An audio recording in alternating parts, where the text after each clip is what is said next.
નમસ્કાર દર્શક મિત્રો, એક ખૂબ જ અગત્યનું દરેકના જીવનને સીધું સ્પર્શે તેવું અને ક્યાંક ને ક્યાંક માત્ર સ્પર્શે એટલું જ નહીં, અસર પણ કરે. હા, આપણે ગઈકાલે જાહેર કર્યું હતું એટલે તમને વિષય ખબર હશે. આપણે વાત કરવાની છે હમણાં જાહેર થયેલ શિક્ષણ નીતિ અંગેની. 60 પત્તાનું એક ડોક્યુમેન્ટ ભારત સરકારે બહાર પાડ્યું છે. આ શિક્ષણ નીતિ એટલે શું? આવતીકાલથી બધું બદલાઈ જશે? શું આવતીકાલથી કંઈક નવી જ વાતો અમલમાં આવી જશે? શું આ પહેલી વાર શિક્ષણ નીતિ જાહેર થઈ છે? તો એના વિશેની કેટલીક પ્રાથમિક વાતો આપણે સમજી લઈએ. શિક્ષણ નીતિ એ કોઈ લીગલ અને કોન્સ્ટિટ્યુશનલ ડોક્યુમેન્ટ નથી. પહેલી વાત, એક વિઝન છે, કઈ દિશામાં જવું છે તેને લગતું, અને એટલે કાલ સવારથી જ એની અસર થવાની છે એવી કોઈ ભ્રમમાં રહેવાની જરૂર નથી. થશે. આપણે તો આમે પુનર્જીવનમાં માનતી સંસ્કૃતિ છીએ ને. કોઈએ પેલી કબીરજીની પંક્તિઓને થોડી એમની ક્ષમાયાચના સાથે ઉલટાવીને રજૂ કરું કે આજ કરે સો કલ કર, કલ કરે સો પરસો, ઇતની જલ્દી હૈ ક્યા પ્યારે, જબ જીના હૈ બરસો. આ બધા અનંતની પ્રક્રિયાવાળી વસ્તુ હોય એને આપણે સરળ ભાષામાં પોલિસી કહીએ છીએ. સરકારો એને પોલિસી કહે છે. એવી આ પોલિસી છે. પણ બાલ મંદિરથી લઈને કોલેજ સુધી શિક્ષણ વ્યવસ્થા કેવી હોવી જોઈએ એનું આ વિઝન ડોક્યુમેન્ટ છે. આટલી એની મર્યાદા સમજવી પડે. This is a vision document. એ દિશા નિર્દેશ ચોક્કસ કરે છે કઈ રીતે જવાનું. એના માટે એક નાની વાર્તા તમને કહેવા માંગુ છું. એક ગામના ચોરે ડાયરો બેઠો છે. એક મહેમાન ત્યાંથી પસાર થાય છે. બાજુમાં જ બસ સ્ટેન્ડ છે. કોઈ કે છે આ જમવા ટાણે મહેમાન આપણા ગામમાંથી જાય એ બરાબર ના કહેવાય. આપણા ગામની આ સંસ્કૃતિ નથી. એટલે ડાયરામાંથી બધા આગ્રહ કર્યો કે મહેમાન રોકાઈ જાઓ, મહેમાન રોકાઈ જાઓ. તો પેલો બહુ આગ્રહ કર્યો એટલે કે આ લ્યો તારે રોકાઈ જાઓ, હાજની બસમાં જઈશું. પણ હવે મને એ તો કહો કે મારે રોટલા કોના ત્યાં ખાવાના? અને ત્યારે આખો ડાયરો એકી અવાજે બોલ્યો કે હા, એ વાત સાચી હો. હજુ આ નીતિ કઈ રીતે જમીન પર આવશે એ અંગેની વાત અત્યારે ચર્ચા કરી શકાય એવી નથી, કારણ કે કોઈને ખબર નહીં હોય. પહેલી વાત, આ નીતિ ઘડવા માટે 1968માં કોઠારી કમિશન નિમાયું. શ્રી કોઠારી એક મોટા શિક્ષણવિદ હતા અને જેના ઉપરથી આ દેશની શિક્ષણ નીતિ બની 1968. ત્યાર પછી બાલ મંદિરથી કોલેજ સુધી કયા પ્રકારની શિક્ષણ વ્યવસ્થા હોવી જોઈએ એનું સર્વાંગીણ રૂપ, આ બધા ટુકડા ટુકડા જોડીને એનું સર્વાંગીણ રૂપ એટલે શિક્ષણ નીતિ. ત્યાર પછી 1986માં રાજીવ ગાંધી વડાપ્રધાન હતા ત્યારે આ નીતિને રિવાઇઝ કરવામાં આવી. તેને ન્યૂ એજ્યુકેશન પોલિસી કહી. સરકારોને ફાયદો એ હોય છે કે ગમે તે બોટલ હોય એના ઉપર લેબલ ચોંટાડવાની એમને સહુલિયત હોય છે. એટલે એને એમણે કહ્યું ન્યૂ એજ્યુકેશન પોલિસી. પછી 1992માં એમાં થોડા ફેરફાર થયા અને 1992 થી 2020 સુધી કશું જ ના થયું. 28 વર્ષ બાદ આ શિક્ષણ નીતિ જાહેર કરવામાં આવી છે. શિક્ષણ એક એવો વિષય છે જે સમાજના દરેક સ્તરને સ્પર્શે છે, દરેક ઘરને સ્પર્શે છે. ચારી લારીવાળાથી લઈને રાષ્ટ્રપતિને પણ શિક્ષણ સાથે નિસ્બત છે, કેમ કે દરેક ઘરમાં એક બાળક છે. મિત્રો, 21મી સદી જ્ઞાનની સદી છે. શસ્ત્રોની નહીં પણ શાસ્ત્રની સદી છે. અમેરિકાના રાષ્ટ્રપ્રમુખ ઓબામાએ કહ્યું હતું કે નોલેજ ઇઝ કરન્સી. જેની પાસે જ્ઞાન હશે એ વિશ્વ પર તેની આણ વર્તાવશે. કોઠારી કમિશને કહ્યું હતું કે ભારતનું ભાવિ વર્ગખંડોમાં ઘડાય છે. વાત સાચી છે. કોઈ પણ રાષ્ટ્રનો ચહેરો તેના વર્ગખંડમાં ઘડાતો હોય છે. દેશનું ભાવિ સંરક્ષણ સામગ્રી ઉપર નિર્ભર છે એ વાત સાચી, પણ શિક્ષણ પ્રથા પર એથી પણ વધારે નિર્ભર છે એ ભૂલવું ન જોઈએ. ગાંધીજીએ કહ્યું હતું કે શિક્ષણ એ ત્રીજું નેત્ર છે. 20મી સદીના મહાન વિચારક જેના વિચારો 21મી સદીમાં પણ એટલા જ પ્રસ્તુત છે તે એલ્વિન ટોફલર કહે છે કે knowledge will be the power and who has earliest access to the knowledge shall be the most powerful. જ્ઞાન એ જ સત્તા કે બળ હશે જે સૌથી પહેલા જ્ઞાન પ્રાપ્ત કરે તે અતિ બળવાન હશે. બીજું એણે કહ્યું કે technology will invade every field of life. Those who adopt to it shall prosper, those who do not shall disappear like dinosaurs. જીવનના દરેક ક્ષેત્રમાં ટેકનોલોજી ઘૂસી જશે, ટેકનોલોજી પ્રભાવી બનશે. જે ટેકનોલોજી પર પ્રભુત્વ મેળવશે તે પ્રગતિ કરશે અને જે વ્યક્તિ ટેકનોલોજીથી દૂર ભાગશે તે ડાયનાસોરની માફક કાળના ગર્ભમાં વિલીન થઈ જશે. શિક્ષણ સંસ્થાઓને આપણે સોનાના પિંજરા જેવી રૂડી રૂપાળી બનાવી, પરંતુ એ પિંજરામાં જ્ઞાનરૂપી પંખી આજે દેખાય છે ખરું? પંખી વગરના પિંજરા લટકે એનો કોઈ અર્થ ખરો? શિક્ષણ બેકારી દૂર કરવાની હતી, દુર્ભાગ્યે બેકારો પેદા કર્યા. સા વિદ્યા યા વિમુક્તએ, મુક્તિ આપે તે જ વિદ્યા. એના બદલે શિક્ષણ એ બેકારો પેદા કરવા માટેના કારખાનાનું સ્વરૂપ લીધું એણે. શિક્ષણ માટેનો સરસ શબ્દ છે કેળવણી. કેળવે તે કેળવણી, જે કેળવે તે કેળવણી. અને કેળવણીનું કામ માણસને માણસ બનાવવાનું અને માણસને સારા નાગરિક બનાવવાનું છે. આ થાય છે ખરું?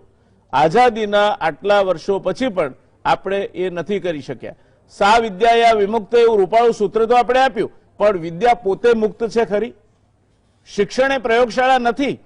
એક સાહિત્યકારે મજાકમાં કહ્યું હતું કે વિદ્યાપીઠ એટલે કે જેના તરફ વિદ્યાએ પીઠ કરી લીધી છે તે વિદ્યાપીઠ. મજાકમાં ભલે આ કહેવાયું હોય પણ મજાક નથી, બારોબાર સત્ય ભરેલું છે એમાં. માત્ર અક્ષર જ્ઞાન આપવું એ શિક્ષણ નથી. માણસનો સંપૂર્ણ વિકાસ શિક્ષણ દ્વારા થવો જોઈએ. પ્રાથમિક શિક્ષણ એ પાયો છે. નબળા પાયા ઉપર મજબૂત ઇમારત ન બાંધી શકાય.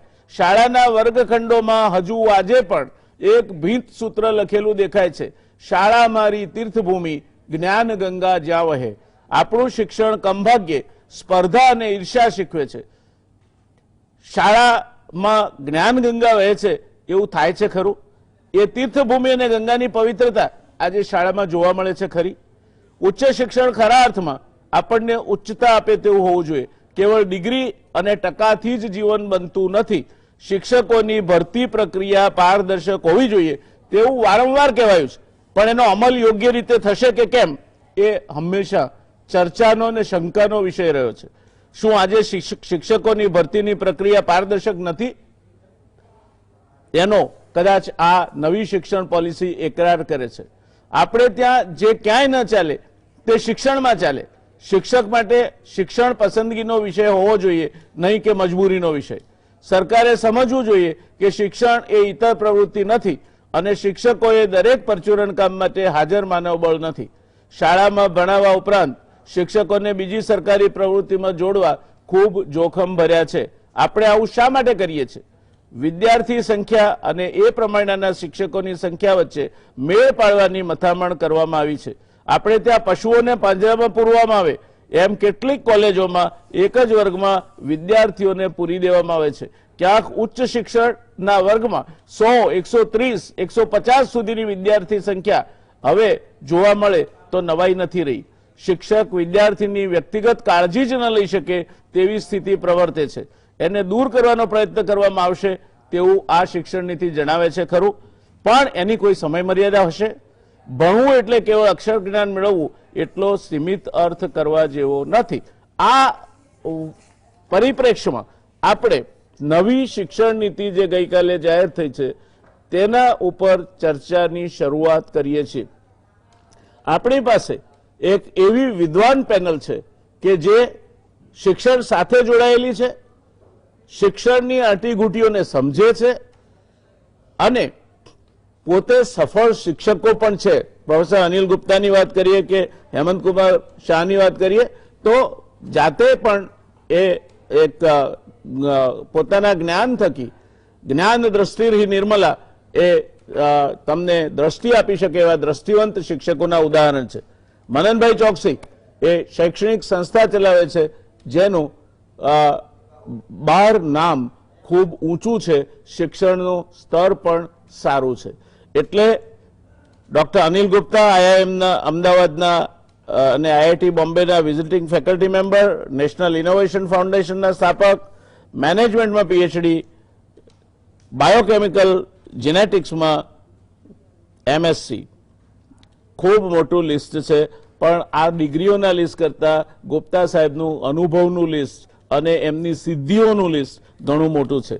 હેમંત કુમાર શાહ આપણા ગુજરાત સમાચાર ટીવીના દર્શકોને કોઈ જ એમની ઇન્ટ્રોડક્શન જરૂરી નથી. એમની પહેચાન હેમંત કુમાર શાહ, શિક્ષણવિદ, અર્થશાસ્ત્રી. માનનભાઈ ચોકસી, ડાયરેક્ટર ઉદ્ગમ સ્કૂલ, એ પણ કોઈ પરિચયના મોહતાજ નથી. શરૂઆત કરીએ ગુપ્તા સાહેબ આપથી.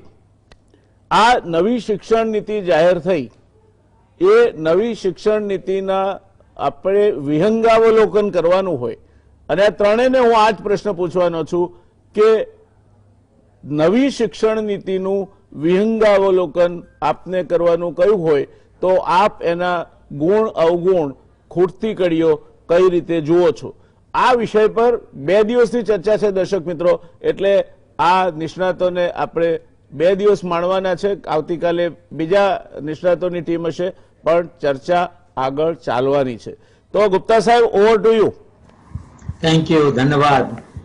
मैं पहले जो सकारात्मक बातें हैं राष्ट्रीय शिक्षा नीति की, उन पर ध्यान दूंगा, क्योंकि हमेशा हमें शुरू करना चाहिए बात को जहां पर अच्छी बातें हैं, जहां पर सार्थक प्रयास हुआ है.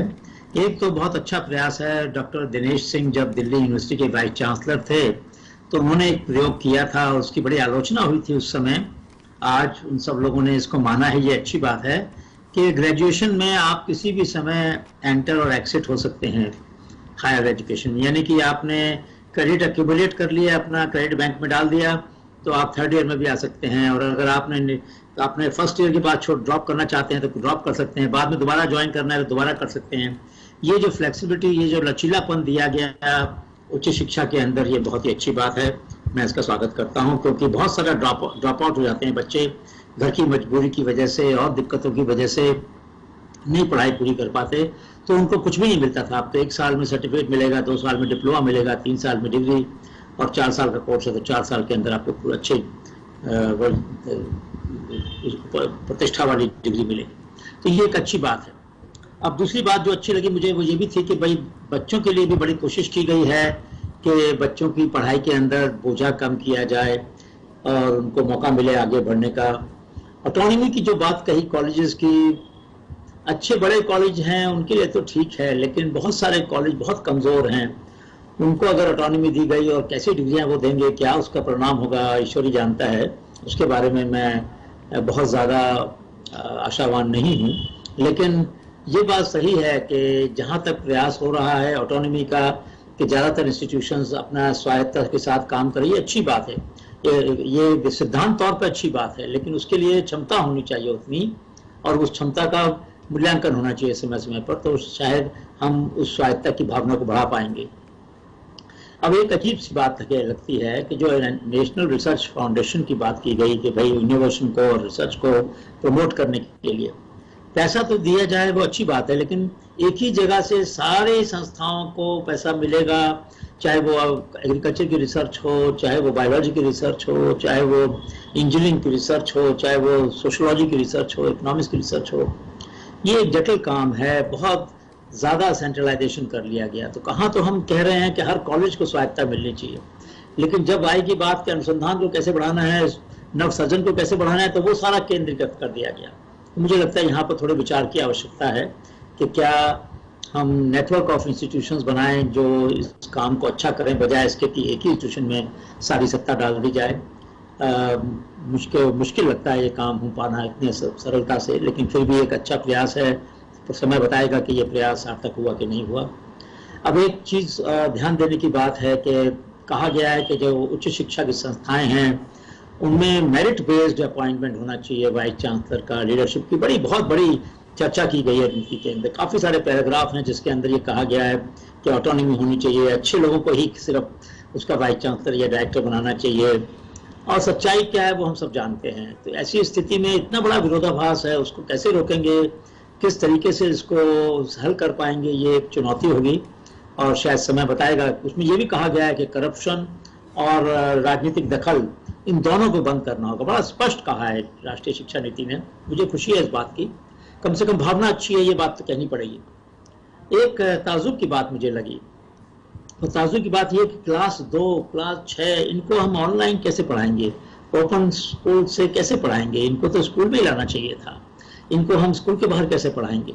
अभी बहुत सारी डिजिटल एजुकेशन की बात चल रही है। मैं एक जिक्र करना चाहता हूं कि अभी भी बहुत से ऐसे स्कूल हैं, गुजरात में ही ऐसे स्कूल हैं जहां के बच्चों के पास फोन भी नहीं है, जहां इंटरनेट भी नहीं काम करता है और है भी नहीं। उन बच्चों के लिए कुछ अच्छे प्रयास हुए हैं। अशोक भाई हैं जिन्होंने नॉर्थ गुजरात में केबल टीवी वालों से बात किया और उसके जरिए 20,000 बच्चों को वो और उनके साथी पढ़ा रहे हैं केबल टीवी के जरिए। उसका एक जिक्र नहीं है इस नीति के अंदर। बहुत सी जगह पर झारखंड में लोगों ने लाउड स्पीकर से पढ़ाया स्कूल के टीचर ने, उसका जिक्र नहीं है। मतलब कि ये मान लिया गया है कि जो बच्चे इंटरनेट या स्मार्टफोन से वंचित हैं उनकी चिंता करना जरूरी नहीं है। इसका मुझे दुख है, क्योंकि देश के बहुत सारे हिस्सों में अभी बच्चों की शिक्षा के अंदर ऑनलाइन एजुकेशन से बहुत बड़ा एक्सक्लूजन, बहुत बड़ा गैप है और हैव नॉट के बीच में होता जा रहा है। जो समर्थ लोग हैं और जो असमर्थ हैं उनके बीच का अंतर बढ़ता जा रहा है। अंत में एक छोटी सी बात कहूँगा।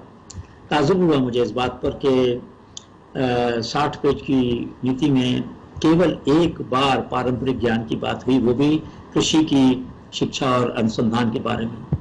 इस सरकार से उम्मीद थी कि वो हर क्षेत्र में, चाहे वो मटेरियल साइंस हो, चाहे एग्रीकल्चर हो, चाहे क्लाइमेट हो, चाहे बायोडाइवर्सिटी हो, जो भी हमारी अलग अलग विधाएं हैं, उनमें जो समाज का ज्ञान है उस पर महत्व दिया जाएगा। ग्रास रूट इनोवेशन शब्द तो एक बार आया नहीं, कम्युनिटी नॉलेज की बात नहीं आई, ग्रास रूट नॉलेज की बात नहीं आई, चलिए उसके जिक्र छोड़ देते हैं।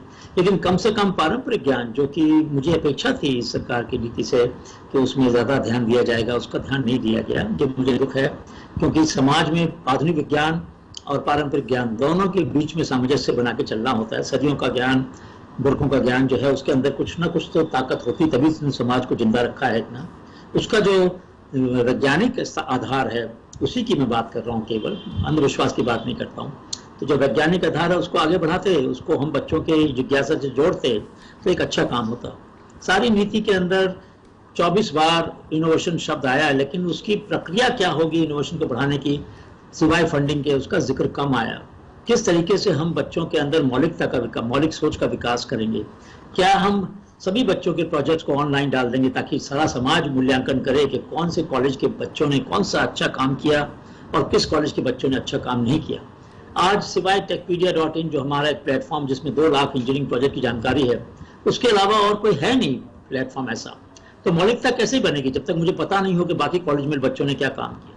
तो बच्चों के प्रोजेक्ट को ऑनलाइन डालना एक जरूरी बात थी, इसका कोई जिक्र नहीं है नीति में। ऐसा होगा और जो सरकारें चाहें वो करना चाहें तो करना चाहिए उनको, इससे मौलिकता भी आएगी, सृजनशीलता भी आएगी।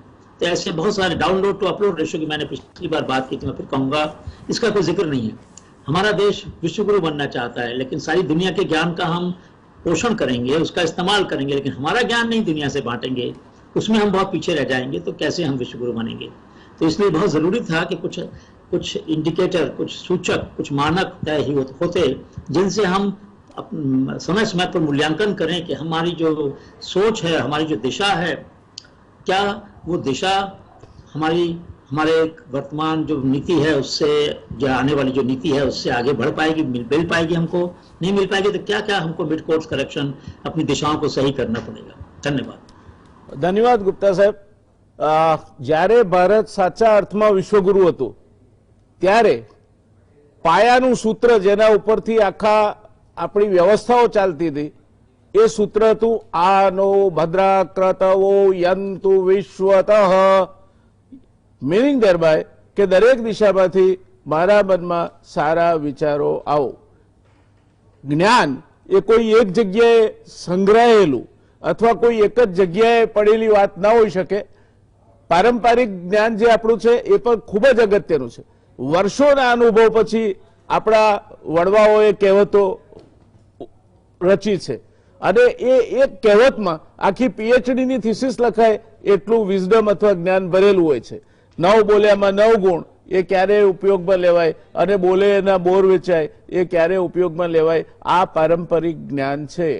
વળમાંગી સલાહ નહીં આપવી એ પંચતંત્રની વાર્તા એ પારંપરિક જ્ઞાન છે। એટલે આ બધી બાબતોનો સમન્વય કરવો જોઈએ. એ સમન્વયની ક્યાંક ઉણપ દેખાય છે. મનનભાઈ, આપ તો એક સારી ખ્યાતિ અને પ્રતિષ્ઠા ધરાવતી શૈક્ષણિક સંસ્થાના વડા છો. શું લાગે છે આપને આ નવી શિક્ષણ નીતિ કેટલા અંશે સફળ થશે અને એમાં જે ડાયરેક્શન છે એ ડાયરેક્શન બરાબર છે કે ડાયરેક્શનમાં ક્યાંક ખાટલે મોટી ખોડ કે પહેલો પાયો જ નથી એવું છે? નવી શિક્ષણ નીતિ ની દિશા જુઓ, ડાયરેક્શન જુઓ, એ એકદમ હું કહું કે પરફેક્ટ છે. એમાં એક બી તમને કહું કે ક્યાંય ખોટું નથી થયું. પણ પ્રશ્ન એ છે કે એક ભૂલ, એટલે એક ભૂલ તો ના કહેવાય, પણ એક જે પેરેન્ટ્સનું એક્સપેક્ટેશન છે અને જે આ શિક્ષણ નીતિ કે છે એમાં એક ક્લેશ થાય છે, જેમાં અમારા જેવી સંસ્થા વચ્ચે પીસાઈ જાય છે. એ છે લેંગ્વેજ. આમાં માતૃભાષાનું બહુ જ પ્રમોશન આપ્યું છે 5મા ધોરણ સુધી, જ્યારે નાના છોકરાઓને માતૃભાષા સિવાય ના પેરેન્ટ્સનું એવું હોય છે કે માતૃભાષા તો અમે શીખવાડી લઈશું, પણ તમે ઇંગ્લિશ બોલતા શીખવાડો. અમારું છોકરું ઇંગ્લિશ નહીં શીખે તો એ બહાર મોટું થઈને કેવી રીતે ભણશે? એટલે આમાં અમને હજુ એટલે એવું કહે છે કે રિસર્ચ કહે છે કે મધર ટંગ થી જ સારું એજ્યુકેશન મળે, બધી વાત બરાબર, પણ as a private organization we have to maintain parent expectation બી અમારે સાચવવાના હોય છે અને અમારે રિસર્ચનું જે આપણે કહીએ ને પદ્ધતિસર ભણાવવાનું એ બી સાચવવાનું હોય છે. બેનું મિલન કરીએ તો અમારી સ્કૂલ ચાલે. નહીં તો ઘણી બધી સ્કૂલ છે ગુજરાતમાં જે એવું કહેતી હતી કે ગુજરાતી મીડિયમમાં જ ભણાય, ગુજરાતી મીડિયમમાં જ બાળક ખીલે, કારણ કે એને એક્સપ્રેશન કરવાની એને કોન્ફિડન્સ આવે. એ બધી સ્કૂલો હવે મૂરઝાઈ ગઈ છે. બાળક તો ખબર નહીં ખીલ્યા કે નહીં. અચ્છા, પણ બહુ જ બધી સારી વસ્તુ છે. હું એમ તમને કહું કે આ નવી શિક્ષણ નીતિનું 50% બી અમલીકરણ આવતા 5 વર્ષમાં થાય તો ભારત એક નવા જ સ્ટેટસમાં હશે એજ્યુકેશનમાં. સિમ્પલ વસ્તુ કહું કે આપણે પ્રી પ્રાઇમરીનું એજ્યુકેશન છે, 60 વર્ષનું આપણને આઝાદી મળી. પ્રી પ્રાઇમરીનું એજ્યુકેશનનું એક રૂલ નથી, એક લો નથી, એક કરિક્યુલમ નથી. આ એકલી નીતિ છે કે જેને પ્રી પ્રાઇમરી એજ્યુકેશનમાં ના તો નીતિ ના તો કરિક્યુલમ આપ્યું, પણ એના ટીચરોને ભણાવવાનું બી કરિક્યુલમ આપ્યું છે. એટલે અમે એ અમારી સ્કૂલમાં ગયા વર્ષે ઇમ્પ્લિમેન્ટ કરી જોયું, કારણ કે અમને એવું હતું કે આ કરિક્યુલમ સાચું છે. તો અમારા શિક્ષકો ઘણું બધું શીખ્યા, ઘણું બધું એમને થિયોરેટિકલી ખબર હતી, પણ એમને ઇમ્પ્લિમેન્ટ નતું કર્યું કારણ કે કોઈ ગાઈડલાઈન નથી. એક ગાઈડલાઈન નથી, ના તો એક સ્ટેટ ગવર્મેન્ટની, ના તો એ આપણે ત્યાં 30 બોર્ડ છે ઇન્ડિયામાં, પણ એક બોર્ડે પણ પ્રી પ્રાઇમરી એજ્યુકેશનને ગણકાર્યું નતું. આજે પહેલી વાર પ્રી પ્રાઇમરી એજ્યુકેશનનું કઈ અસ્તિત્વ ઊભું થયું છે. બીજી ઇમ્પોર્ટન્ટ વસ્તુ એ છે કે ટીચરની કન્ટિન્યુઅસ ટ્રેનિંગ, 50 કલાકની ટીચરની કન્ટિન્યુઅસ ટ્રેનિંગ છે. અમે અમારે ત્યાં આટલા 3 વર્ષથી હું 35 કલાકનું ટાર્ગેટ કરીને બેઠો છું. મને અઘરું પડે છે કારણ કે એટલા સારા ટ્રેનર નથી, એટલે સારા ટીચરોની પાસે ટાઈમ નથી. પણ જ્યારે આ એક ગવર્મેન્ટ ડિરેક્ટિવથી આવે ત્યારે અમને એટલી ઇકોસિસ્ટમ મળે કે જેમાં અમને ટ્રેનિંગ કરી શકીએ, અમે એનું બજેટ ફાળવી શકીએ અને અમારા ટીચરોને એક જરૂરિયાત થાય કે અમારે 50 કલાક પોતાનું અપડેશન કરવું પડશે.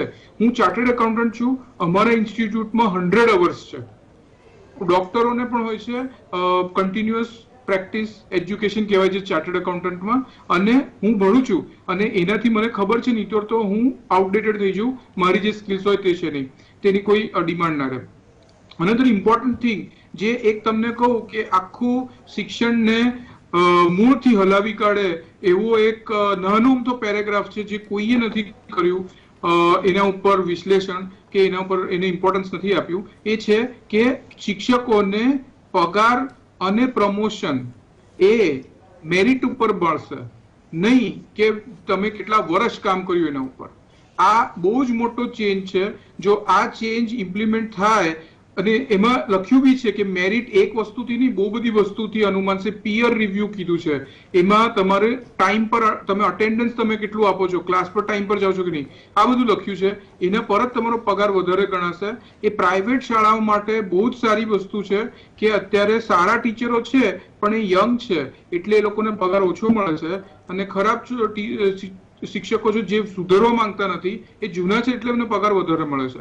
તે એ આને અને પ્રમોશન, આ બે વસ્તુને સરકારે આની અંદર એક ફકરામાં એટલી સિમ્પલ રીતે લખી છે કે જે આખું શિક્ષણને બદલી શકે એમ છે. એક છેલ્લી વસ્તુ કહી દઉં જેમાં આપણે જોઈએ કે એસેસમેન્ટ પહેલી વાર ભારત સરકારે એવી વાત કરી છે કે આપણે પીસામાં જઈશું, which is like international level of testing, અને અમે અસેસમેન્ટ એટલે આપણે આઉટકમની વાત કરીએ છીએ. અત્યાર સુધી શિક્ષણમાં જગતમાં ઇનપુટની જ વાત થતી હતી, આઉટકમની વાત નથી થતી.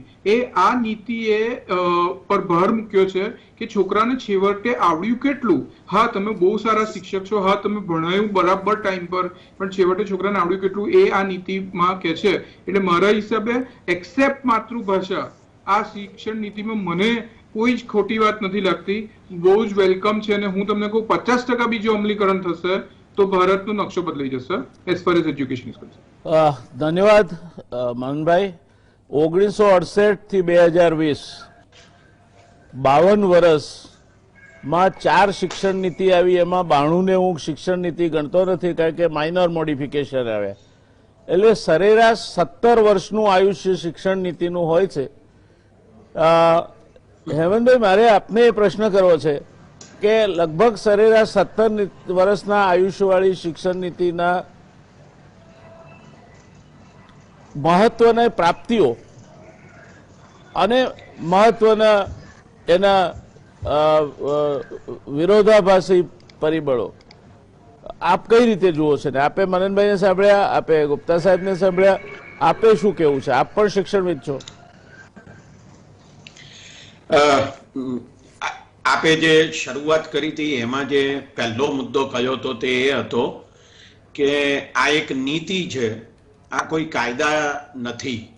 એનો અર્થ એવો થાય છે કે નીતિ તો છે, એનો અમલ થશે કેટલો એ સૌથી વધારે મહત્વનું છે. કારણ કે સરકાર માટે, એ કેન્દ્ર સરકાર હોય કે રાજ્ય સરકારો હોય, એમને માટે આ બંધન કરતા નથી. કારણ કે શિક્ષણ એ ભારતના બંધારણની અનુસૂચિ નંબર 7 મુજબ એ રાજ્ય સરકારોનો પણ વિષય છે અને કેન્દ્ર સરકારનો પણ વિષય છે. એટલે એ દ્રષ્ટિ રાખીને આપણે આ નીતિનું મૂલ્યાંકન કરવાની વધારે આવશ્યકતા રહે છે. બહુ મહત્વનો મુદ્દો છે. આ નીતિના ખૂબ જ આરંભમાં પહેલા ફકરામાં એમ કહેવામાં આવ્યું છે કે આ નીતિનો જે પાયો છે એ પહોંચ એટલે એક્સેસિબિલિટી, ઇક્વિટી એટલે સમાનતા અથવા સમતા, એફોર્ડેબિલિટી એટલે બધાને પોસાય તેવા પ્રકારની ફીએ શિક્ષણ, અને ચોથો મુદ્દો લખ્યો છે એમાં ઉત્તરદાયિત્વ એટલે એકાઉન્ટેબિલિટી. આ 4 પાયા ઉપર આ નીતિ ઉભેલી છે એમ કહેવામાં આવ્યું છે. અને પછી નીતિના છેલ્લા ફકરામાં એમ કીધું છે કે શિક્ષણ એક જાહેર વસ્તુ છે, એટલે એ પબ્લિક ગુડ છે, એ પ્રાઇવેટ ગુડ નથી, અને એટલે એમાં વેપારી પ્રવૃત્તિ ના હોય અને એ નફા માટે ના હોય. આવા શબ્દો છેલ્લા ફકરામાં લખેલા છે. એટલે પહેલો ફકરો એમાં આ 4 શબ્દો અને છેલ્લા ફકરામાં આ બાબત, એ બંને એકબીજા સાથે જોડીને આ બેની વચ્ચે જે કંઈ લખેલું છે એનું મૂલ્યાંકન કરવાનું થાય છે. મને એમ લાગે છે કે એક બહુ સારી બાબત જે અગાઉની 2 નીતિઓમાં પણ કહેવામાં આવી છે અને ફરી એકવાર કહેવામાં આવી કે જીડીપીના 6% જેટલું ખર્ચ એ સરકારોએ શિક્ષણ માટે કરવું જોઈએ. નીતિ એમ કહે છે કે અત્યારે 4.43% જેટલું ખર્ચ થઈ રહ્યું છે. જો કે 2019-20નો જે આર્થિક સર્વે છે એનો આંકડો 3.1%નો આપે છે. એટલે આપણે આ નીતિનો આંકડો સાચો ગણવો કે આર્થિક સર્વેનો આંકડો સાચો ગણવો એની કંઈ અત્યારે ખબર પડતી નથી. પણ મુદ્દો એ છે કે કોઠારી કમિશને 6% જેટલું સરકારી ખર્ચ હોવું જોઈએ જીડીપીના, એવું 1968માં કહ્યા પછી કોંગ્રેસની સરકારો, ભાજપની સરકારો અને બાકીની બધી પાર્ટીની સરકારો કેન્દ્રમાં અને રાજ્યોમાં આવી ગઈ, કોઈએ એનું પાલન કર્યું નથી. એટલે ફરી એકવાર આ નીતિમાં એવું લખ્યું. હવે આપણે એવું માનીએ કે 6% જેટલું પાલન થાય. શું આ 6% પણ પૂરતા છે ખરા? એવો સવાલ પણ ખરેખર ઉભો કરવાની આવશ્યકતા છે. એવું એટલા માટે હું કહું છું કે નીતિ એવું કહે છે કે સેકન્ડરી સ્કૂલમાં એટલે 10મા ધોરણ સુધીમાં ગ્રોસ એનરોલમેન્ટ રેશિયો 100% કરવો છે 2035 સુધીમાં, એટલે 15 વર્ષ તો નીતિ પણ કહે છે. હવે ગુજરાતનો દાખલો આપું કે પહેલા ધોરણમાં લગભગ 17 લાખ વિદ્યાર્થીઓ દાખલ થાય છે અને 10મા ધોરણની પરીક્ષા આપનારા વિદ્યાર્થીઓની સંખ્યા લગભગ 11 લાખ હોય છે. હવે આ ડ્રોપ આઉટ રેશિયો છે, આ હકીકત છે. હવે એના સંદર્ભમાં તમે 100% કરવા જાઓ આવતા 15 વર્ષમાં તો પણ કેટલી બધી શાળાઓ, કેટલું મોટું ઇન્ફ્રાસ્ટ્રક્ચર અને કેટલા મોટા પ્રમાણમાં શિક્ષકો જોઈ છે. આ માત્ર શાળાઈ શિક્ષણની વાત કરું છું. હવે નીતિ એવું પણ કહે છે કે જે રેશિયો અત્યારે જે હાયર એજ્યુકેશનમાં એ 26%ની આસપાસ છે અને 2030 સુધીમાં એ 50% કરવો છે. તો એનો અર્થ એવો થાય કે 12મું ધોરણ પાસ કરીને જે વિદ્યાર્થીઓ આવે એમની સંખ્યા એ એટલી હોવી જોઈએ 50% જેટલી કે જે બધા જ હાયર એજ્યુકેશન લેવા જાય. મિનિમમ આવું થવું જોઈએ. હવે અત્યારે દાખલા તરીકે ગુજરાતમાં પેલા 17 લાખ વિદ્યાર્થીઓ પહેલા ધોરણમાં આવ્યા તો એ 12મા ધોરણને પાસ કરનારા વિદ્યાર્થીઓની સંખ્યા લગભગ 4.5 લાખની આસપાસ છે. હવે આટલા મોટા પ્રમાણમાં જ્યારે ડ્રોપ આઉટ રેશિયો છે ત્યારે આ 6%નું ખર્ચ કરવાથી પણ શું આપણે પહોંચી વળીશું ખરા? આ એક મોટો સવાલ. બીજો સવાલ, એમાં એવું લખેલું છે કે આ 6% ક્યારે કરવાના, તો એમાં શબ્દો વાપર્યા છે એટ ધ અર્લીએસ્ટ, એટલે વહેલામાં વહેલી તકે. આમાં કોઈ વર્ષ નથી આપ્યું કે 2022 સુધીમાં કરીશું, 2025 સુધીમાં કરીશું, આવું કશું કહ્યું નથી. હવે આ એટ ધ અર્લીએસ્ટ ની શું વ્યાખ્યા કરવાની એ પણ મને લાગે છે કે બહુ ચિંતાજનક મામલો છે. એનું કારણ છે કે જ્યારે આપણે જાહેર ખર્ચ શિક્ષણ માટેનું ગણીએ છીએ ત્યારે માત્ર કેન્દ્ર સરકારનું નથી ગણતા, એ રાજ્ય સરકારોનું પણ ગણીએ છીએ. કેન્દ્ર સરકારનું તો ખર્ચ અત્યારે જીડીપીના 1% કરતા પણ ઓછું છે. તો બાકીના જે 2% છે, 2.25%, એ તો રાજ્ય સરકારોના છે. તો તમારે રાજ્ય સરકારો પણ અને કેન્દ્ર શાસિત પ્રદેશો પણ એમાં વધારે ખર્ચ કરે એવા માટે એને માટેની કોઈ કાનૂની વ્યવસ્થા કરવી પડે. એ જો કાનૂની વ્યવસ્થા ન થાય તો મને લાગે છે કે એ ઘણો મોટો ચિંતાનો વિષય બની રહેશે. એક બહુ જ સરસ બાબત આમાં કહેવામાં આવી છે અને તે ઇન્ટરડિસિપ્લિનરી વ્યવસ્થા ખાસ કરીને હાયર એજ્યુકેશનમાં ઊભી કરવી, બહુવિદ્યા શાખાકીય. એટલે માની લો કે હું આર્ટ્સમાં અર્થશાસ્ત્ર ભણું છું પણ સાથે સાથે મારે કેમિસ્ટ્રી ભણવું છે અથવા એકાઉન્ટન્સી ભણવું છે અથવા મેનેજમેન્ટ ભણવું છે તો હું એ પણ ભણી શકું. હવે આવી વ્યવસ્થા કેવી રીતે ઊભી થઈ શકે? તો એમાં એમણે એમ કહ્યું છે, નીતિ એવું કહે છે કે કોલેજો અને યુનિવર્સિટીઓ એ એવા હશે કે જ્યાં ઓછામાં ઓછા 3000 વિદ્યાર્થીઓ ભણતા હોય. હવે મુદ્દો આ છે કે અત્યારે અનેક ગામોમાં અથવા તાલુકા સ્થળોએ એવી કોલેજો છે કે જ્યાં 500, 700 અથવા વધુમાં વધુ 1000 જેટલા વિદ્યાર્થીઓ છે. હું ગુજરાતની વાત કરું, માની લો કે ગુજરાત સરકારે પોતે ખોલેલી તાલુકા સ્થળની કોલેજોના વિદ્યાર્થીઓની સંખ્યા અનેક જગ્યાએ એ 500 થી વધારે નથી. તો હવે આ કોલેજો શું તમે બંધ કરી દેશો? શું કરવા શું માંગો છો એ બહુ જલ્દી ખ્યાલ નથી આવતો એવું દેખાઈ આવે છે. મને એમ લાગે છે અને આ જે સ્વાયત્તતાનો મુદ્દો છે એ ઘણો મહત્વનો છે. એમાં એમ કીધું છે કે 2040 સુધીમાં બધી જ કોલેજો અને બધી જ યુનિવર્સિટીઓને સ્વાયત્ત બનાવી દેવામાં આવશે. અને એક જગ્યાએ પછી એમ લખવામાં આવ્યું છે કે જે આ સ્વાયત્ત સંસ્થાઓ છે એમને મેરિટ બેઝડ ઉપર પછી રાજ્ય સરકારો અથવા કેન્દ્ર સરકાર એની ફંડિંગની વ્યવસ્થા પણ કરશે, એના ઉપર ધ્યાન આપશે. હવે એક બાજુ તમે એમ કહો છો કે તમે સ્વાયત્ત રહો અને માત્ર એકેડેમિક બાબતોમાં, વહીવટી બાબતોમાં જ નહીં પણ નાણાકીય બાબતોમાં પણ સ્વાયત્ત બનો, આવું લખ્યું એક જગ્યાએ. બીજી જગ્યાએ એમ લખ્યું કે ના, આવી સ્વાયત્ત સંસ્થાઓને સરકાર ટેકો આપશે. તો આ બેમાં સાચું શું એ સમજાતું નથી. અત્યારે પણ જ્યારે તમે પીપીપી મોડેલ ઉપર કામ કરવા માંગો છો શિક્ષણ ક્ષેત્રમાં, ત્યારે પીપીપી મોડેલની શું વ્યવસ્થા બાકીના ક્ષેત્રોમાં છે એની આપણને ખબર છે. એમાં કેટલી ટ્રાન્સપરન્સી છે, આમાં ટ્રાન્સપરન્સી લાવવા માટેની વાત કહેવામાં આવી છે. એમાં એમ પણ કહેવામાં આવ્યું છે કે national higher education regulatory authority ઊભી કરવામાં આવશે અને એ આ બધી સંસ્થાઓને માટે ધોરણો ઘડશે અને એ ધોરણોને આધારે એમનું મૂલ્યાંકન કરવામાં આવશે. બહુ સારી વાત છે કે આવી ઓથોરિટી ઊભી થાય, પણ પ્રશ્ન એ ઊભો થાય છે પછી કે આ મૂલ્યાંકન કરવાને આધારે તમે જાહેર ખર્ચ ખરેખર કેટલું કરવા માંગો છો એ ચિંતાનો વિષય બને છે. એટલે મને એમ લાગે છે કે જો આ વ્યવસ્થાને આપણે વધારે સારી કરવી હોય, દાખલા તરીકે બહુ સારી વાત કે પ્રી પ્રાઇમરી એજ્યુકેશનને તમે પહેલી વાર ધ્યાનમાં લીધું છે, બહુ સરસ બાબત છે કે પ્લે ગ્રુપ અને જેને આજકાલ કેજી જુનિયર અને કેજી સિનિયર તરીકે ઓળખવામાં આવે છે એને બીજા 2 ધોરણ શાળાના એની સાથે મિક્સ કર્યા.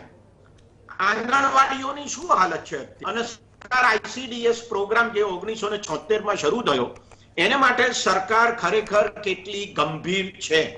અને ખબર છે ગુજરાતમાં કે આંગણવાડી કાર્યકરોની શું હાલત છે અને એ વારંવાર પોતાનો પગાર વધારવાને માટે 500 રૂપિયા વધારવાને માટે કેટલા મોટા આંદોલનો કરે છે, ત્યારે ગુજરાત સરકાર એને વિશે સાંભળે છે. આ આખી નીતિમાં જે કોન્ટ્રાક્ટ ઉપર શિક્ષકો રાખવામાં આવ્યા છે, અધ્યાપકો રાખવામાં આવ્યા છે, એમને વિશે લગભગ કશું કહેવામાં આવ્યું નથી. 5 વર્ષના કોન્ટ્રાક્ટ ઉપર કામ કરનારા જે લટકતી તલવાર સાથે કામ કરે છે એવા શિક્ષકોને તમે એમ કહો છો કે તમે એક સરસ માણસ બને, સારો નાગરિક બને એવો એક વિદ્યાર્થી તૈયાર કરી આપો. મને લાગે છે કે જો સરકાર પાસે પૈસા જ ના હોય તો આ આઈએએસ અધિકારીઓને પણ 5 વર્ષના કોન્ટ્રાક્ટ ઉપર ને 10,000 ના પગાર ઉપર રાખવા જોઈએ કે 50,000 ના પગાર ઉપર રાખવા જોઈએ, પણ એમને કોન્ટ્રાક્ટ ઉપર રાખો એટલે પછી એમને ખબર પડે કે કોન્ટ્રાક્ટ એટલે શું. શિક્ષકો પાસે ઇવન આ કોરોના મહામારીમાં જે પ્રકારના કામો આરોગ્ય ક્ષેત્ર માટે કરાવવામાં આવ્યા છે એ પ્રકારના કામો કરાવવા માટે શિક્ષકો લાયક છે ખરા? અને શિક્ષકોની જરૂરિયાત જ તમને એમાં દેખાય છે કારણ કે બીજા ક્ષેત્રોમાં તમે કર્મચારીઓ રાખતા નથી. આ બાબત ઘણી મહત્વની છે અને મને લાગે છે કે શિક્ષકોના સંદર્ભમાં એમની તાલીમ, એમની વ્યવસ્થા, આ બાબતો વિશે વધારે ખર્ચ કરવાની આવશ્યકતા છે. ટીચર્સ એજ્યુકેશન વિશે ખૂબ લંબાણપૂર્વક આ નીતિમાં કહેવામાં આવેલું છે અને મને લાગે છે કે એના ઉપર વિશેષ ધ્યાન પણ આપવું જોઈએ. છેલ્લો એક મુદ્દો મારે કહેવો છે અને તે એ છે કે ગુપ્તા સાહેબે એનો ઉલ્લેખ કર્યો કે અંડર ગ્રેજ્યુએટ્સમાં 1 વર્ષે, 2 વર્ષે, 3 વર્ષે જેને પણ જવું હોય તે જઈ શકે, આવી શકે એવી એક વ્યવસ્થા હોય તો એ વધારે સારું. મને લાગે છે કે આ બહુ સારો ખ્યાલ છે, પણ એ જ્યારે વ્યવહારમાં આવશે ત્યારે ડ્રોપ આઉટ બહુ વધી જશે. હવે તમે એક બાજુ એમ કહો છો કે તમારે ગ્રોસ એનરોલમેન્ટ રેશિયો 50% કરવાનો છે, તો હવે જે માણસ, જે છોકરો કે છોકરી કોલેજમાં આવે 1 વર્ષનું શિક્ષણ લઈને જતા રહે એને તમારે આ ગ્રોસ એનરોલમેન્ટ રેશિયો 50%માં ગણવાના કે નહીં ગણવાના, કે 4 વર્ષ પૂરા કરે એને જ ગણવાના? આ મને લાગે છે કે થોડીક વિવાદાસ્પદ બાબત લાગે છે અને એના વિશે વધારે ચિંતન કરવાની વિશેષ આવશ્યકતા છે. છેલ્લો એક વૈચારિક મુદ્દો કહું અને તે એ છે કે નીતિએ એવું કીધું છે કે આ માનવ સંસાધન મંત્રાલય છે એને બદલે શિક્ષણ મંત્રાલય એવો શબ્દ રાખીએ. બહુ સરસ બાબત છે. એક વિદ્યાર્થીને અથવા એક મનુષ્યને સંસાધન ગણવું બજારનું, એના કરતા મનુષ્ય ગણવો, વ્યક્તિ ગણવો એ બહુ સારી બાબત છે. પણ આ તાત્વિક બાબતના સંદર્ભમાં શિક્ષણ ક્ષેત્રની જે અત્યારની હાલત છે જેમાં અંધાધૂંધી સિવાય લગભગ કશું નથી, એ પ્રકારની પરિસ્થિતિમાં આ શિક્ષણ નીતિનો અમલ કરવાની ખરેખર ગંભીરતા સરકારમાં હશે કે કેમ એ જોવાની આવશ્યકતા રહે છે. Thank you. गुप्ता साहब, जो भी हुआ आज तक, कोठारी कमीशन से लेकर यहां तक का इतिहास ऐसा है कि कोई भी सरकार रही हो, चाहे वो कांग्रेस की रही हो, चाहे और किसी पॉलिटिकल पार्टी की रही हो, किसी भी सरकार ने गंभीरता से इसका इम्प्लीमेंटेशन करने का काम नहीं किया. दूसरी बात यह है कि जो विकसित देश है वहां ये जो हायर एजुकेशन की बात है, उनका जो नजरिया है वो इससे बिल्कुल उल्टा है. वो ये चाहते हैं कि आप 12 स्टैंडर्ड तक पढ़ो और कोई स्किल हासिल कर लो और काम में लग जाओ. सब लोग वहां कॉलेज एजुकेशन इतना महंगा है कि 15-20% से ज्यादा लोग उसमें जाते नहीं है. हम 50% लोगों को पढ़ाएंगे. आज जो पढ़ते हैं इतना 26% पे भी अनएम्प्लॉयमेंट इतना ज्यादा है, तो 50% करके क्या हम एक फौज तैयार करने चाहते हैं जो अनएम्प्लॉयड ग्रेजुएट्स की, पोस्ट ग्रेजुएट्स की बहुत बड़ी तादाद में होगी. और अभी हम जैसे देखते हैं कि तलाटी की पोस्ट के लिए क्वालिफाइड इंजीनियर अप्लाई करता है, कहीं प्यून की पोस्ट के लिए एमए पास विद्यार्थी अप्लाई करता है. क्या होगा ये आंतरिक विरोधाभास नहीं है? आपको क्या लगता है इसके बारे में? नहीं, इसका बिल्कुल सही बात कही आपने. एक पहलू और भी है, आपने अभी जो बात छेड़ी उसका, वो ये कि जब हम विकसित राष्ट्रों से तुलना करते हैं तो वहाँ आपको क्लास के अंदर विद्यार्थी जो मिलते हैं अलग अलग उम्र के मिलते हैं. कुछ होते हैं जिन्होंने 4 साल, किसी ने 5 साल, किसी ने 10 साल काम किया और फिर पढ़ने आ गए. हमारे यहाँ लगातार पढ़ने की परंपरा रही है अभी तक. बहुत मुश्किल से आपको 2 या 3, इवन आई में मैं 40 साल से पढ़ा रहा हूँ, लेकिन वहाँ पर भी बहुत मुश्किल से हमें कोई विद्यार्थी मिलेंगे जो शायद 30-35 साल के होंगे या 40 साल के होंगे. पीजीपी प्रोग्राम की बात कर, एमबीए प्रोग्राम की बात कर रहा हूँ. तो मतलब क्या हुआ कि जो अनुभव है जीवन का वो और जो अनुभव है पढ़ाई का, उन दोनों का संतुलन उस तरह से नहीं हो पा रहा, उस तरह की बहस नहीं हो पा रही कि जहाँ यथार्थ, यहाँ पर जो रोजमर्रा की जिंदगी की जो मुश्किलें हैं वो और जो शिक्षा के नए नए मानक हैं, नए नए सिद्धांत हैं, वो आपस में टकराएं ताकि दोनों में परिवर्तन आए, दोनों का कुछ नया मूल्यांकन हो, जो कि विकसित राष्ट्रों ने हासिल कर लिया है. तो उस तरीके से देखा जाए तो अगर कोई विद्यार्थी बाद में पढ़ने के लिए आते हैं कुछ समय काम करने के बाद, विचार बुरा नहीं है वो, लेकिन उसको सिर्फ ड्रॉप आउट के रूप में ना लिया जाए, बल्कि ये सोचा जाए कि यूनेस्को ने भी कहा था लाइफ लर्निंग की बात, लेकिन हमारे यहाँ कितने लोग हैं जो ग्रेजुएशन करके बाद में 4 साल, 3 साल, 5 साल काम करके फिर पढ़ाई करने के लिए आएंगे, बाहर जाते हैं पढ़ने के लिए. हमारे यहाँ से बहुत से विद्यार्थी हैं 8-10 साल का नौकरी करके बाहर पीएचडी में एडमिशन ले लेते हैं, लेकिन हमारे यहाँ कम आते हैं इस तरह के विद्यार्थी. तो एक तो बात हमें ये ध्यान देनी चाहिए कि क्या हम एक संतुलन बना सकते हैं अनुभव और जिज्ञासा के बीच में. कुछ बच्चे बिल्कुल युवा हों जो मर्जी सवाल आएगा मन में पूछ लेंगे, और कुछ होंगे जिनके पास अनुभव होगा, वो सोच समझ के जो समस्याएं जीवन की हैं उनको लाएंगे. दूसरी बात जो आपने कही वो भी उसका भी एक महत्व है कि किस तरीके से हम उच्च शिक्षा में गुणवत्ता को लेकर आए. सिर्फ संख्या नहीं चाहिए, हमें गुणवत्ता चाहिए. आपको याद होगा कुछ वर्ष पहले सरकार ने एक नीति बनाई थी कि सभी जो यूनिवर्सिटी के कॉलेज के लेक्चरर हैं उनको पीएचडी करनी पड़ेगी. तो अगर अगला प्रमोशन चाहिए तो धंधा मतलब अचानक आंधी आ गई पीएचडीओ की. लेकिन पीएचडी का मतलब होता है मौलिक शोध. उतना जितनी पीएचडी ग्रांट हुई उतने मौलिक शोध तो नहीं हुए, तो उसके पब्लिकेशन भी नहीं आए अच्छे जर्नल्स में, कुछ उसका समाज में भी कोई परिवर्तन नहीं हुआ उसका. तो निश्चय ही सिर्फ संख्याओं से हम अगर नापेंगे अपनी सफलता को तो नहीं हासिल होगी. हमें गुणवत्ता की तरफ ज्यादा ध्यान देना पड़ेगा और गुणवत्ता के मानक बनाने पड़ेंगे. मुझे एक सबसे बड़ी कमजोरी जो लगी इस नीति में वो ये है कि मानक नहीं है. किस तरीके से हम नापेंगे? जवाबदेही की बात कही गई है, गुणवत्ता की बात कही है, मेरिट बेस्ड सिस्टम की बात कही गई है, लेकिन उसका मूल्यांकन कैसे करेंगे उसके बारे में कोई बात कुछ नहीं कही गई है. हमने स्टूडेंट से, हमारे आईएम के अंदर 40 साल से मेरा हर कोर्स के बाद इवैल्यूएशन होता रहा है, और जब इवैल्यूएशन होता है स्टूडेंट के द्वारा तो वो सारी इंस्टीट्यूट में शेयर होता है. ड्राइवर भी देखता है, पीएन भी देखता है, क्लर्क भी देखता है, ऑफिसर भी देखता है, फैकल्टी भी देखती है, सब देखते हैं. यानी मुझे हर कोर्स के बाद हर कोर्स में 40 साल तक हर साल प्रमाणित करना पड़ेगा कि मैं एक अच्छा अध्यापक हूं. ये व्यवस्था क्यों नहीं लाए हम? नहीं, इसका जिक्र ही नहीं है कहीं पर भी. कि हमको हमारे जो जिनको हम पढ़ा रहे हैं वो भी हमारा मूल्यांकन करें ना, समाज भी करे मूल्यांकन, वो भी मूल्यांकन करें। सबको पता लग जाएगा मैंने कितनी नई जानकारी अपनी क्लास में लाया कि नहीं लाया, कितना मैंने पिछले साल वाली बात पढ़ाई, कितनी नई बात पढ़ाई। तो ये जो प्रक्रियाएं हैं गुणवत्ता की, इसकी तरफ ध्यान कम दिया, स्ट्रक्चर और संख्याओं की तरफ ध्यान ज्यादा दिया, ऐसा लगता है।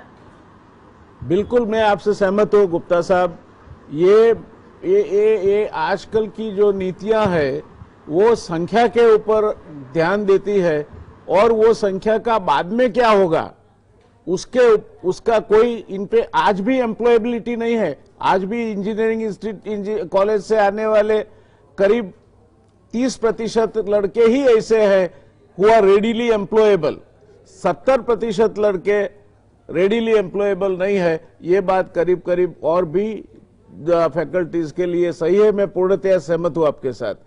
મનનભાઈ, બીબીએ જેવા કોર્सेस કે જ્યાં બાળકને 12મા પછી તમે બેલેન્સ શીટ વાંચવાનું શીખવાડો અથવા તો 12મા પછી એને માર્કેટ એનાલિસિસ કરતા શીખવાડો, આ મેચ્યોરિટીની દ્રષ્ટિએ કેટલા અંશે યોગ્ય છે? મેચ્યોરિટી એમાં પ્રશ્ન એવો થાય છે, એક્સપોઝર બાળકોને મળતું નથી, એટલે એ લોકો ને આવો જે કોર્સમાં આપણે સીધા પહેલા એમને કંટ્રોલમાં રાખીએ છીએ, એટલે કેવું કેજમાં રાખીએ છીએ અને સડનલી પછી જંગલમાં છોડી દઈએ છીએ। એટલે આમાં પ્રશ્ન એવો થાય છે કે જ્યારથી સ્કૂલના વયમાં એ લોકોની સમજ શક્તિ તો બહુ જ હોય છે, પણ એમને આપણે એક પ્રોટેક્ટેડ એન્વાયરમેન્ટ એટલું બધું પ્રોટેક્શનમાં રાખીએ છીએ કે જે બહારની દુનિયાથી એન્વાયરમેન્ટ તદ્દન જુદું પડી જાય છે। એટલે આમાં કરવું શું છે કે આપણે એ લોકોને લાઈક આપણી જે સ્કૂલ છે, જે શિક્ષણ નીતિમાં બહુ બધું ક્રિટિકલ થિંકિંગ, બહુ જ બધી સારી સારી વાતો કરી છે, પણ રિયલ વર્લ્ડ સિનેરીઓને એક્સપોઝ કરવાની જરૂર છે। એટલે એ લોકોને ખબર પડે, એ લોકોમાં બહુ જ એનર્જી છે, બહુ જ સમજ શક્તિ છે। આજના બાળકો આપણી ઉંમરના કે આપણે કોઈ બી જનરેશન કરતા વધારે ઇન્ફોર્મેશન એક્સેસ કરે છે। અને સવાલ એવો નથી કે એ ખાલી અમુક શહેરના ક્રીમ સેક્ટરને જ છે, ક્રીમી લેયરને જ છે। આ એક્રોસ ઇન્ડિયા હું જોઉં છું કે બાળકોમાં સૂઝબૂઝ બહુ છે। અચ્છા, પ્રશ્ન એ આમાં આવું ઊભો થાય છે કે આમાં શિક્ષણને એ લોકો બહુ જ એક્સપેક્ટેશન મૂકેલું છે કે શિક્ષણ પાસે આટલું આટલું આટલું આટલું હોવું જોઈએ, પણ આમાં ઇશ્યુ એવો થાય છે કે શિક્ષણની રિસોર્સિસ એલોકેશન નથી થતા। એટલે આખું આપણે જે વાત કરીએ કે ટીચર, આમાં એક નાનો શબ્દ છે કે ટીચર રોટ લર્નિંગ નહીં કરાવવામાં આવે સ્કૂલોમાં, પણ પ્રોબ્લેમ એ છે કે ટીચરો ખુદ રોટ લર્નિંગથી જ ભણેલા છે। એટલે આ એક જનરેશન કે માં નથી જવાનું આ, કે તમને જે રીતે ખાવાનું બનાવતા આવડે, તમે તમારા છોકરાઓને ખાવાનું એ રીતે જ બનાવતા શીખવાડો। તમને તમારે બહારથી ટ્રેનિંગ લેવી પડે કે આખું તમે બનાવો છો ખાવાનું, એમાં ન્યુટ્રિશન ઉડી જાય છે, તમે જુદી રીતે ખાવાનું બનાવો અને પછી એની પ્રેક્ટિસ કરવી પડે, પછી તમે કોઈને શીખવાડી શકો। એટલે આમાં આખું જે છે ને એવું આ જે નીતિ છે એ બહુ જ લોફ્ટી છે, પણ પ્રશ્ન એ છે કે આપણે એના માટે બહુ બધી મહેનત કરવી પડશે આ ગોલ્સને અચીવ કરવા માટે। અને મારું એક મંતવ્ય એવો બી છે કે જો સરકાર પાસે પૈસા નથી જીડીપી માં કરવાના, તો પછી કેમ પ્રાઇવેટ સેક્ટરના પૈસાને એક્સેસ નથી કરતા? કેટલા બધા લોકોને પોતે એજ્યુકેશનમાં સ્કૂલો ચાલુ કરવી છે, પણ કે જે વેપારીકરણ થઈ જાય એટલે સ્કૂલો નહીં કરવાની। એટલે જે આપણા દેશમાં જો ટેલિફોનના ભાવ ઘટાડ્યા તો એ BSNL નહીં, MTNL નહીં, ડિપાર્ટમેન્ટ ઓફ ટેલિકોમ્યુનિકેશન નહીં, પણ જીઓએ ઘટાડે છે। એ વસ્તુ આપણે ભૂલવી ના જોઈએ કે જ્યાં સુધી પ્રાઇવેટ સેક્ટર એજ્યુકેશનમાં નહીં આવે ત્યાં સુધી કરોડો રૂપિયાનું જે ઇન્વેસ્ટમેન્ટ જરૂરી છે તે નહીં થાય, અને છેવટે ગવર્મેન્ટનું ડેફિસિટ વધ્યા કરશે। ધન્યવાદ। હેમંતભાઈ, આ પોલિસીઓ આખી વાંચી ગયો છું, અને એક વસ્તુ મનનભાઈ જે કહી એની સાથે હું પૂર્ણતયા સહમત છું કે આખું એક બહુ જ મોટું પરિવર્તન, દાખલા 5 ધોરણ સુધી ગુજરાતી ભણાવવાનું, તો અંગ્રેજી માધ્યમની શાળાઓમાં 5 ધોરણ સુધી ગુજરાતી કોણ ભણાવશે? એ નવા શિક્ષકો એમને ભરતી કરવાના કે એમના શિક્ષકોને ટ્રેનિંગ કરીને એમના શિક્ષકો ભણાવશે? શું થશે?